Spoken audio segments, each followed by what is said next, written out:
आज आहे नवरात्राचा 5वा दिवस आणि रंग आहे हिरवा.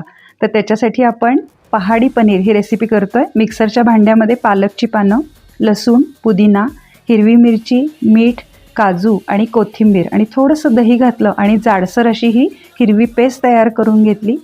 टोमॅटो, सिमला, कांदा आणि पनीर याचे असे मोठे मोठे चौकोनी पीसेस करून घेतले आणि आता ह्याचं आपण मॅरिनेशन करूया. नॉनस्टिक पॅनमध्ये दही, कॉर्नफ्लॉवर, बटर घेतलं, त्याच्यामध्ये हिरवी पेस्ट घातली, मीठ घातलं, थोडासा खाण्याचा रंग घातला आणि हे सगळं मिश्रण एकजीव करून त्याच्यामध्ये पनीर, टोमॅटो, सिमला ह्याचे सगळे पीस घातले आणि हे मॅरिनेशन केलं अर्ध्या तासासाठी.